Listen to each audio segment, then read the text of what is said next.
আপনার এলাকায় যুব সাথী ক্যাম্প কোথায় বসছে এখনও জানেন না। অনেকে ভাবছেন আবেদনটা শুধু নিজের ব্লক অফিসে করতে হবে, কিন্তু আসলে তা নয়, পুরো রাজ্য জুড়ে সরাসরি রেজিস্ট্রেশন ক্যাম্প শুরু হচ্ছে। তাই সঠিক ক্যাম্প খুঁজে বের করাটাই এখন সবচেয়ে জরুরি কাজ। পশ্চিমবঙ্গ সরকারের নতুন এই কর্মসংস্থান ভিত্তিক প্রকল্প বাংলার যুব সাথী স্কিম মূলত বেকার যুবক যুবতীদের প্রতি মাসে ১,৫০০ টাকা দেবে এবং ভবিষ্যতে আরও সাহায্য দেওয়ার একটা বড় পদক্ষেপ রয়েছে। অনেকে শুধু খবর শুনেছেন, কিন্তু কোথায় যেতে হবে সেটা না জানার জন্যই সুযোগটা হাতছাড়া হয়ে যেতে পারে।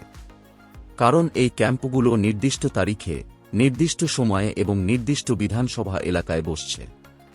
এই ভিডিওতে আমরা একদম শুরু থেকে দেখাব মোবাইলের মাধ্যমে অফিসিয়াল ওয়েবসাইটে ঢুকে কিভাবে নিজের জেলা, বিধানসভা আর ব্লক সিলেক্ট করে ঠিকঠাক নিজের ক্যাম্পের জায়গা খুঁজে বের করবেন। যদি কোথাও ক্যাম্প না থাকে তাহলে কি করবেন, অন্য এলাকায় যেতে হবে কি না, আর যাওয়ার আগে কোন কোন ডকুমেন্ট সঙ্গে নিয়ে যেতে হবে, সবকিছু খুব সহজ ভাষায় বুঝিয়ে দেওয়া হবে। তাই ভিডিওটা শেষ পর্যন্ত দেখুন, কারণ সঠিক ক্যাম্প না জানলে আবেদনই করা যাবে না, আর তারিখ পেরিয়ে গেলে আবার অনেক দিন অপেক্ষা করতে হতে পারে। আজকের এই গাইড আপনার আবেদন প্রক্রিয়ার প্রথম ধাপটা একদম ঠিক করে দেবে। প্রথমে গুগল ওপেন করবেন, তারপর গুগলে টাইপ করবেন aps.wb.gov.in। তারপর সার্চ করবেন।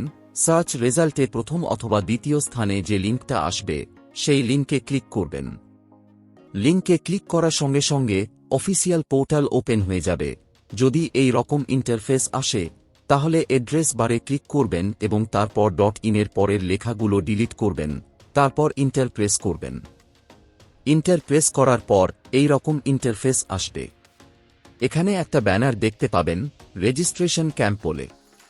294টি বিধানসভা কেন্দ্রে এই রেজিস্ট্রেশন ক্যাম্প আয়োজিত হবে। রেজিস্ট্রেশন পর্ব চলবে 15 ফেব্রুয়ারি থেকে 26 ফেব্রুয়ারি পর্যন্ত। সময় সকাল 10টা থেকে বিকেল 5টা পর্যন্ত। রেজিস্ট্রেশন ক্যাম্পে যাবার সময় অবশ্যই সঙ্গে আধার কার্ড, ব্যাংক পাসবুকের প্রথম পাতা, মাধ্যমিকের এডমিট কার্ড, মাধ্যমিকের মার্কশিট এবং 2 কপি পাসপোর্ট মাপের কালার ছবি নিয়ে যাবেন। নিজের বিধানসভা কেন্দ্রে কোথায় রেজিস্ট্রেশন ক্যাম্প বসছে তা দেখার জন্য ফাইন্ড ইয়োর ক্যাম্প অপশনে ক্লিক করবেন।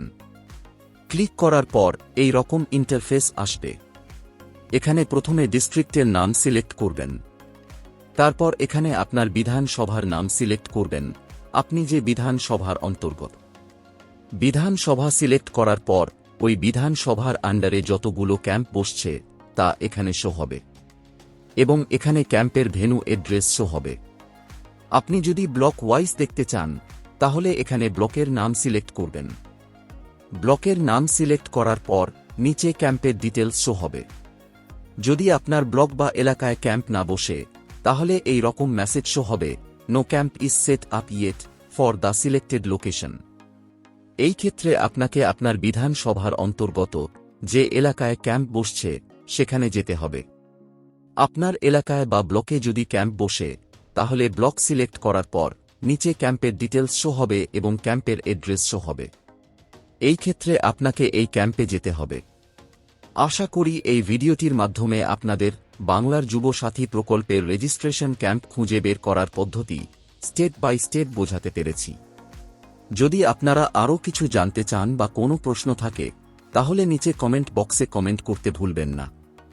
ভিডিওটি যদি ভালো লেগে থাকে তাহলে লাইক, শেয়ার এবং চ্যানেলকে সাবস্ক্রাইব করতে ভুলবেন না। এই ভিডিওটি এতক্ষণ দেখার জন্য আপনাকে অসংখ্য ধন্যবাদ।